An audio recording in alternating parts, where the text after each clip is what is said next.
বিশ্বাসে মিলয় হৰি, বিশ্বাস কৰিলে ঈশ্বৰক লাভ কৰিব পাৰি। এখন গাঁৱত এজন গভাত চোৰ আছিল, বিখ্যাত চোৰ আছিল। তেওঁ আনক অন্যায় কৰি, তেওঁক আনক অপকাৰ কৰি তেওঁ ধন আহৰণ কৰে।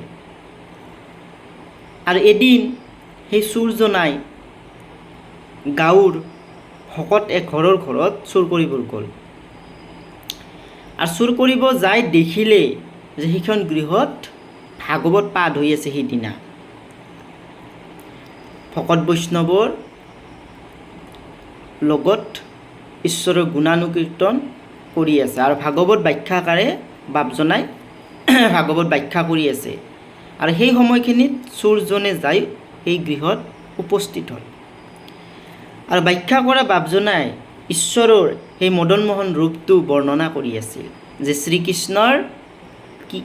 শ্ৰীকৃষ্ণ হ'ল কৃপাৰ সাগৰ, দৈৱকী নন্দন।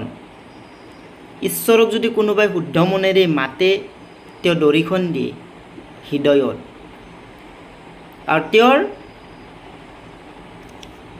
মুকুট সোণাৰ, তেওঁৰ হাতত সোণা আছে, তেওঁৰ গলত সোণাৰ হাৰ, ভৰিত সোণা, তেওঁৰ বংশীটো সোণাৰ, কুণ্ডল সোণাৰ, তেওঁৰ দেহত সৰ্ব অংগতে সোণা আছে, কৃষ্ণৰ মুকুট সোণাৰ। এই চোৰজনাই এই কথাখিনি শুনি আছে যে কৃষ্ণৰ লগত ইমানেই সম্পত্তি আছে, ইমানেই সোণা বান্ধা বহুত কৃষ্ণৰ লগত আছে, সঁচাই নেকি? সেই বুলি চোৰজনে মনে মনে ভাবি আছে যে এই কৃষ্ণক যদি মই লাভ কৰিব পাৰোঁ, কৃষ্ণক যদি মই পাওঁ, তেতিয়াহ'লে মোৰ ভাগ্য উদয় হৈ যাব। কাৰণ শ্ৰীকৃষ্ণৰ লগত বহুত সোণা আছে, বহুত মই ধন পাম সেই সোণাৰ পৰা। মই এই ব্যাখ্যাকাৰৰ জনক সেই কৃষ্ণ কোন আৰু ক'ত থাকে, কেনেকৈ লাভ পাম, মই এই বাপজনাৰ ওচৰত মই সুধিব লাগিব। সেনেকৈ ভাগৱত সামৰণি হ'ল। তাৰপিছত চোৰজনাই লাহে লাহে গৈ সেই ব্যাখ্যাকাৰ ভাগৱত পাঠ কৰা বাপজনাক সুধিলে, হে বাপ, আপুনি কওকচোন, আপুনি যে অলপ আগতে যে ক'লে সেই কৃষ্ণনো কোন আৰু ক'তনো থাকে, মোক কোৱা। আৰু ব্যাখ্যাকাৰ বাপজনাই হাঁহিৰে তেওঁক ক'লে, শুনা, যদি কৃষ্ণক যদি লাভ কৰিব ইচ্ছা আছে, তুমি নিশ্চয় পাবা। কি? আৰু সেই চোৰজনাই বাপজনক সুধিছে যে সেই ভগৱান কৃষ্ণক মই কেনেকৈ পাম, মোক সেইটোহে উপদেশ দিয়া, মোৰ অন্য নালাগে। তেতিয়া ক'লে যে অহাকালি তুমি ঠিক ৰাতি দোভাগ ৰাতি 2টামান বজাত তুমি গা পা ধুই সেই নদীৰ পাৰত যাবা। আৰু সেই নদীৰ পাৰত তুমি 3বাৰ কৃষ্ণ কৃষ্ণকে মাতিবা, তোমাৰ আগত দড়িখন দিব।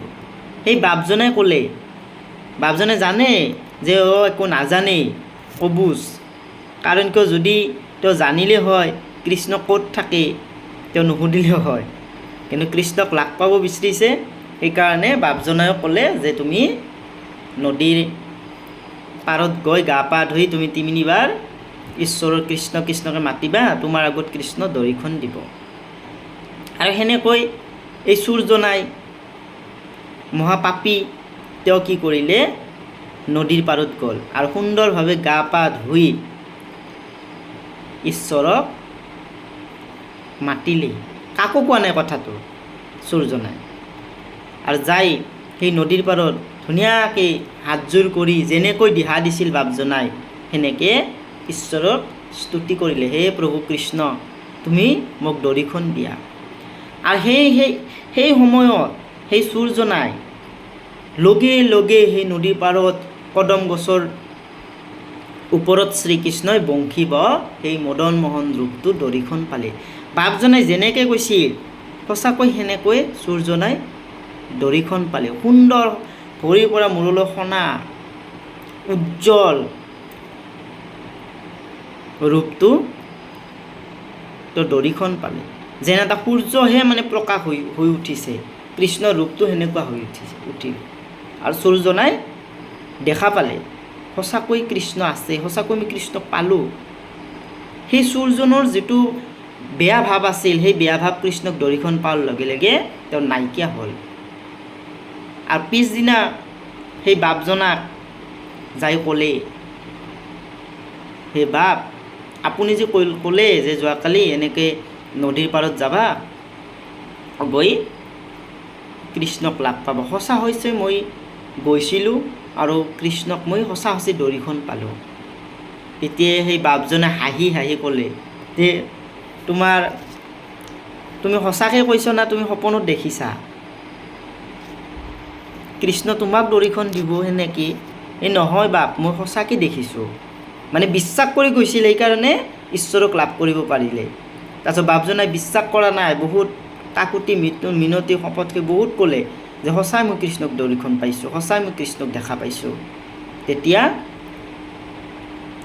বাপজনাই সেই চোৰজনে ক'লে, হে বাপ, আপুনি আজি অলপ মোৰ লগত চাব, সঁচা আপুনিও দেখা পাব।